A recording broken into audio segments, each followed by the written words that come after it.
Happy Easter, Passover, or just regular weekend for other religious denominations, because this is UMass Sports Weekly, your number one source for all things UMass sports. I'm your host, Tommy Clutie, and let's see if the Easter Bunny was good to UMass athletics last week. The baseball team is 3-3 in their last 6, 1-2 in A-10 play, and taking on Northeastern as we speak. AF Squared comes in to break that down. Erica Ipe was named A-10 Player of the Week again for the week of March 15th. And she and the Minutewomen had no problem handling Albany last week 13-7, sending the UMass Minutewomen lacrosse team on another win streak. The men's lacrosse team had a week off and will take their 4-4 record into conference play next week against Townsend. And we have breaking news regarding the UMass hockey head coaching situation. It's going to be a great episode. It was a busy week, and this is UMass Sports Weekly. This is UMass Sports Weekly.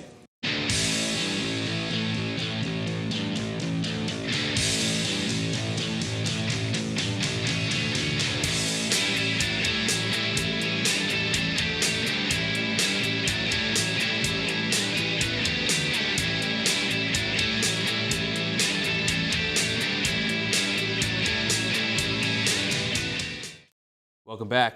Earlier today, the university's athletic department announced the hiring of Greg Carvel as the new men's hockey coach. Carvel, who actually has a master's degree from UMass's own Eisenberg School of Management, has a very impressive resume. For the past 4 years, Carvel coached the St. Lawrence Saints to a record of 72, 63, and 15. In the 4 years prior to Carvel's tenure, the Saints had a record of 67, 69, and 20. But the achievements don't stop there.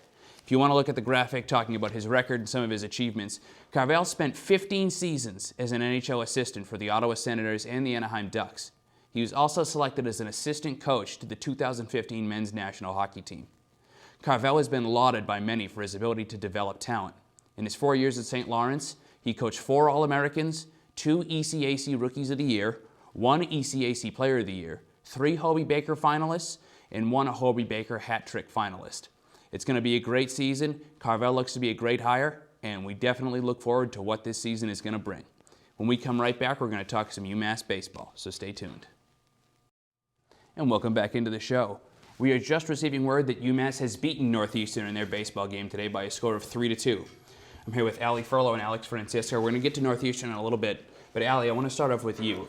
Although the team has played quite a few games already this season, can you reflect back and show us how the Minutemen have played thus far? Yeah, well, Tommy, let's take a look back at how the Minutemen ranked in the conference in the past couple of years. So in the 2013-2014 season, they were ranked 9 out of 12 teams and went 12 for 15 in the conference. In the 2014-2015 year, with the inclusion of Davidson into the conference, UMass finished 10 out of 13 with a record of 12-12 in the conference. Overall, they went 16-27, and they were on an 11-game losing streak for most of April. They're really looking to step it up this season, and so far they've done pretty well. They're 5-10 overall, but in the conference they're 1-2. So I think that they're really stepping it up. Well, there you have it. I mean, this team has not been superb, to say politely, over the past couple of years. So hopefully they can build some momentum. Now, Allie, how does this Minuteman team look going into this season in terms of conference opponents? How do they stack up against other teams in the A-10? I really think for in the A-10, they do have a really good chance of doing well. They already are 1-2, like I said before, in a series against Davidson. Head coach Mike Stone added 11 freshmen to the roster this year. A couple of standout players are pitcher Justin Lasko, who's been seen in the games, Matt Hossman, who's an outfielder, Cooper Mokwa, who is a second baseman, and Ryan Lever, who is a shortstop. There's still a lot of returning players, though, for the team, so I think they have a pretty good chance of getting pretty high up in the rankings for the A-10. Well, perfect. I mean, a great A-10 finish is just what this team really needs to get the program going. Now, Alex, I want to turn to you. Allie mentioned it, I mentioned it. Davidson, they're 1-2. They just avoided the sweep. Give us a little bit about that series. Yeah, so it was a doubleheader on Saturday. UMass dropped the first game 10-2 to open A-10 play. Not ideal. Ace Ryan Maloney, quite honestly, got lit up by these not Davidson. In a good way. I don't think, is there a good way? Getting lit up. Okay. So he gave up 7 earned runs. Yikes. After this game, his ERA jumped from a 2.18 to 4. So not ideal for his statistics, but the second game, Tim Cassidy came really to the rescue. He almost shut out Davidson completely up into the bottom of the 8th inning. He had 3 strikeouts, allowed just 1 run and 5 hits. So pretty impressive. He's likely to be a starter this season. Senior John Jennings hit 2 solo home runs, and UMass won that second game 7-1. All right, so Alex, now we're pretty far enough into the season, I believe, about 10, 11 games, where we can start looking at maybe where the team's going to stack up, where individuals are going to stack up on the team. So first I want to talk about pitching. You already mentioned Maloney, he came in as a freshman last year, was the ace of this staff. You've talked about Tim Cassidy a little bit. What do you think this pitching staff is going to look like? Well, to bring up this graphic, I think there's going to be 3 main guys that Coach Stone's going to go with for starters. Like I said, as expected, Ryan Maloney is this team's ace despite his performance Saturday. After 4 starts, he leads the bullpen with 19 strikeouts. After Tim Cassidy's impressive performance, he's likely to be another reliable starter as well. I'm very excited about freshman Justin Lasko. He has the best ERA of the 3 top starters with a 4.76. He has 2 wins and 4 starts. He's recorded 15 shutouts, and it's still early in the season, but Lasko looks very promising. Now, everybody knows this was the downfall of the Mets in the postseason. No pitching staff is complete without a bullpen. Evan McIntosh has usually been the stalwart of this bullpen, usually held them together. Is there anybody else that really he can find support with? Evan McIntosh will definitely be our best reliever. I can see Kevin Hassett doing pretty well. He's getting a lot of appearances as well, but we'll see how the season all unfolds. All right, to wrap up, no baseball team is complete without talking about the offense. Now, Coach Stone is a small ball coach. He likes to manufacture runs, lay down some bunts, steal some bases, but that doesn't mean there isn't a little bit of a stroke of power. We saw 2 solo home runs in the series against Davidson. So, Alex, how are the hitters looking? I mean, are we a team that's playing small ball, or are we a team that can get some runners on base and produce some runs? No, the Minutemen are hitting, and they're hitting well. Right now, there are 4 guys hitting over 300, which is fantastic. You have Dylan Morris, Mike Hart, Hunter Carey, and John Jennings. Dylan Morris leads in batting average, hits, RBIs, and runs scored, as you can see on this graphic. John Jennings has the highest slugging percentage, and Mike Hart leads the Minutemen with his on-base percentage. Hart also has been hit by the most pitches this season and Phenomenal. is tied for 2nd in walks. So if this were Moneyball, Billy Beane would be all over this guy. Scott Hatterberg, Chris Pratt. Right. That was like one of his first major movie roles. My nickname in Little League was Tommy the Target. I was hit at least once a game. Valuable base runners. Just remember that. It's all about sabermetrics. You two, I just want to, to wrap up the segment, looking forward in the A10. Allie, you give us a little bit of a preview. What can we really expect from this team going into A10 play, and can they or can they not make a run in the A10 tournament?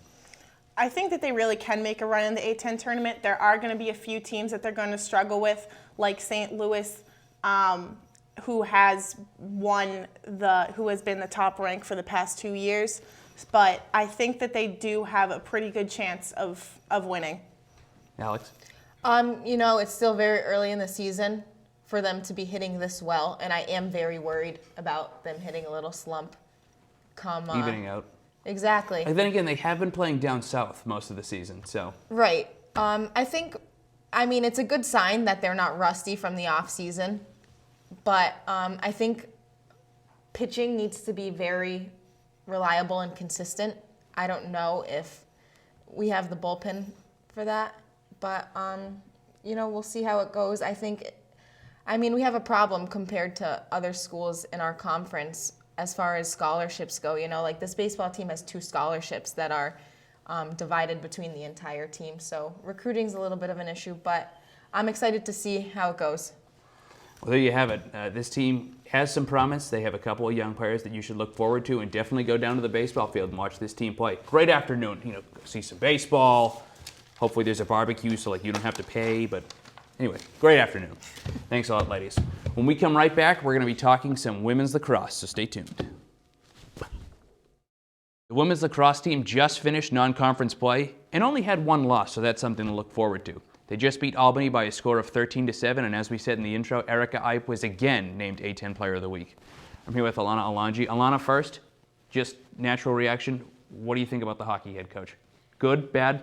I think it's good. I think he has a lot of experience. I think it's going to be a good hire for this program. His resume looked phenomenal when they gave it to me. Yeah, definitely. And, I mean, this team can only go up from here after this past season. So, Very we'll true. see what he does with the team. But we're on from that. We're on to new things. So, how was the battle for possession decided in UMass's game against Albany? We said 13-7 score. Possession, obviously a big factor in women's lacrosse. So how big of a role was that in this game? Well, I think this was a really gritty, physical game for both teams. UMass fouled 21 times, so it definitely wasn't their cleanest game. But I think that this led to, a lot of the turnovers, which led to the ground ball opportunities. So you can see here, they beat Albany 21-15 on ground balls, which is really important in lacrosse, getting to those open balls. And draw controls, too. They were 14-8 on the face-off. So this was really important against this team, who's very physical. Hannah Murphy led the team with 9 draw controls. So all around great in that department. But going forward, I think that the biggest thing for this team is how balanced their scoring is and how balanced this team is, because we're getting contributions from a number of players. If we take a look at the scoring summary, as you said, A10 Player of the Week, Erica Ipe had 3 goals, 2 assists. Hannah Murphy had 3 goals, 2 ground balls. My ex-classmate in high school, Hannah Burnett, had 3 goals, which was a career high for her.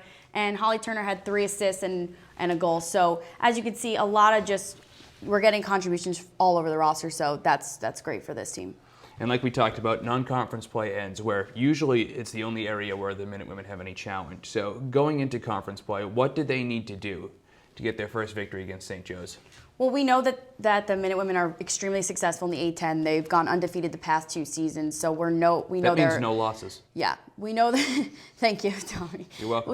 We know that this team is extremely capable of doing that again this year. They're scoring just over 13 goals a game, converting on free position shots. So all around, they're pretty much flawless team. With St. Joe's, they're not that great of a team, but they are scoring just under 10 goals a game. So I think that if they clean it up in their transition game, they need to cut back on the turnovers, but it should be an easy win this Friday against St. Joe's. Well, there you have it. This women's lacrosse team has been on a roll since the year started. And besides that one blemish at BC, it looks like it's going to be another great year. Thanks a lot, Alana. When we come back, we're going to finish off the show talking a little bit of men's lacrosse, so stay tuned. Welcome back. Now, the men's lacrosse team did have a week off, but they finished last week and still stay at number 19 in the country, ranked for the first time this season. Next week, they do start conference play, and this CAA could be a very difficult year. Now, I'm here with Liam Byrne and John Anderson. This CAA could be a very difficult year. God, Tommy.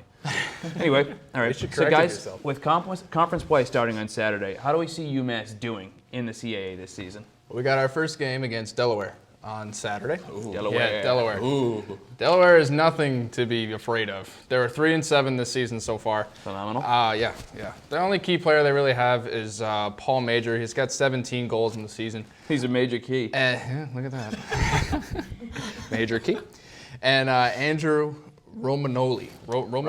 Ravioli. Something Italian. Squidward. Fun fact about Delaware. Delaware has made their home in last place in the last 4 seasons. So they've been in last place in the CAA for 4 seasons straight. Wow. They live there. They live there. That's why I was trying to say their home. They have inhabited last place. Yeah. So on to the other teams that we'll be playing this season. We have Towson, who is ranked right now number 8 in the country. It's higher than 19, so this could be tough. Yes. They're 8-1 right now. Their only loss was to Johns Hopkins, and Johns Hopkins is they're a great medical school. Powerhouse. Lacrosse. In lacrosse. Yes. They're pretty good at that, too. Oh, yeah. They have the 5th best defense in the country, only allowing 7 goals per game in the last 9 games. Then we go on to Fairfield, April 16th. That will be at Fairfield. And Colin Burke, he's a freshman, 3-time CAA Lax Rookie of the Week this year. He's got 26 goals in the season. From Duxbury, Massachusetts. From Duxbury, Mass. Then we got Hofstra coming up next. My long-lost cousin, Josh Byrne. He's not my long-lost cousin. 22 goals. He's a junior attackman. And then finally, to round out the conference play, we have Drexel at 4-5 so far. Cole Schaefer, 16 goals, and Robert Franzi, 15 goals. And, you know, I have a predicted standings here, but we'll get to that after John. So, John, first things first, big picture. I'm a realist. Realist. This doesn't have much to do with what I'm about to ask you, but we're going to look at Delaware right now. Preview this Delaware game for us. What did the Minutemen need to do to stay at number 19 and possibly move up? Well, Delaware currently scoring 8.7 goals per game, which is also their goalie Parker Farragon's save per game. Odd coincidence how that saves per game, 8.7. Odd how that matches up. But if we look at the journey that Delaware has taken this year and the trials and tribulations of the mighty Blue Hens, we can see that they had Blue Hens. That is intimidating. I know, it's the most intimidating, the Blue Ducks, the Blue Hens, whatever we're going to call that. We got to debate that later. Yeah, as we can see, they narrowly escaped from with victories over the powerhouses that are Binghamton and Manhattan, with a very big statement win over the Virginia Military Institute, 14-6. And other than that, all I see is L's right now. L for love. L for love. Yeah, all they do is lose no matter what. They lose. That's why they've been in last place for the past 4 Yeah, so seasons. but this team is rather strong on the defensive side of the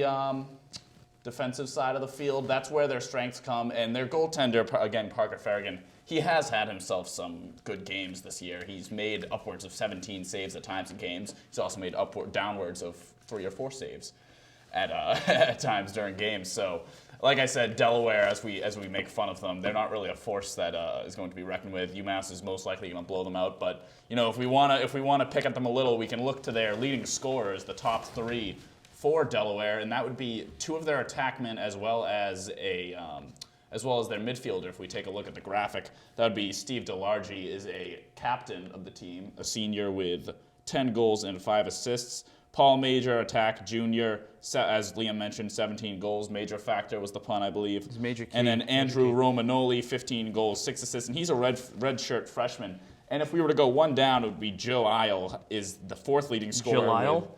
Joe Isle. Joe Isle. Joe Isle. 2 names. 7 goals, 3 assists. He's also a freshman. He's the 3rd attackman. So 3 players are actually getting more than about 60% of their points right now. Phenomenal. So it's really just those 3 are doing all the scoring for Delaware, and UMass's defense has been outstanding this year. So I'm predicting. You know, I didn't really think of a prediction before walking on to the set, to be honest, but it's going to be one of those a lot to a little. A lot to a little. That's all you How got? about 16-5? That's my prediction. All right, there we I'll go. give them that, yeah. Now, guys, we talked about it. The CAA. It was actually what gave the Minutemen their ticket last year to the tournament. Possibly have the potential to win it this year. So, what are our predictions looking like for how the standings are going to shake out by the end of the year? Yeah, we had a preseason CAA standings by the CAA, but I put one together last night, and here it is. So we have Towson coming in at number 1. That's tough. That's tough. And UMass, though. I got them tied, but I have UMass in second because Towson, I believe, will have more points than UMass. It's all based on the point system here in the standings. And then I have Hofstra, who have been ranked this season, but have dropped out of the rankings this season, but are still a very good team at 3, and then with their conference record 3-2. Drexel coming in number 4, 3-3, and Fairfield with number 5, record 2-3. And Delaware, for the 5th season in a row, coming. And Hey, Delaware. you got them getting a win, though. They got 1 win. I think their We win, will their huff win's and we going will to come puff, against. but you will not blow Delaware's house down. UMass They are barely staying in last escaped place. from Delaware last year, so It's a different year. Well, Delaware was here, but I mean from the game, not from the state. Right. I think Delaware will beat Fairfield. That's what Yeah, I could see that. Not Yeah. that that really matters. 'Cause Not that it matters. Neither of them will make it. I agree with you, Liam. I got Towson at number 1. I think UMass loses to Towson most likely, but it won't be by a lot. It'll be a very good game. Maybe 2, ceiling 3 goals at the most. But yeah, Towson will probably get the 1 seed, which will kind of stink having to go down there 2 weekends in a row for the tournament, unless That's UMass on you, loses man. in the first round. But Yeah. I mean, once you make the CAA tournament, only 1 team's making it. That's the thing. Whoever wins this conference is not going to get more than 1 team in that CAA tournament. There's definitely no love lost between Towson and UMass, especially after last year's championship game. UMass No love losing by gained 1. either. No love gained. No. Towson has a. They're another defensive team this year. Last year, that's what they were known for, was the defense. Regular season, UMass lost that game 6-3. And it's the same thing this year. It's the same players coming back again for year 2. But it's a different UMass team, and UMass is that defensive team this year as well. So it's going to be I think it'll be a battle with the defenses when that game finally rolls around in 3 weeks at Garber Field. All right, quick. I forgot to do the other segments. This is my personal thing. We got a Frozen Four and a Final Four. Who's everybody's pick to win it all? I don't even know who's in either of them. That's disgusting. That's good, man. That's good. Hey, I got Quinnipiac winning the Frozen Four. I have Oklahoma winning the Final Four. still in Quinnipiac, it. the University of North Carolina. Go Heels! The logo is a foot with a black thing on the bottom. It's better There's than history a blue, behind better it. than a blue Better than a duck that they call blue a hen duck. Blue We hen. got Blue to. duck hen. All right, gotta debate that. unfortunately, Next that's going show. to do it Next for us show. this week. Maybe we will debate It might be that purple, next show. actually. Purple, blue. As you guys have probably seen, turquoise. we've been blowing up on social media. Cyan. Follow us on Facebook, on Twitter. There's an Instagram, Snapchat, Periscope. Alex is doing it right now. I hope I look good in it. We have another show next week. It's going to be Tuesday at 7 p.m. Jamie is behind the scenes with Pat and Rob.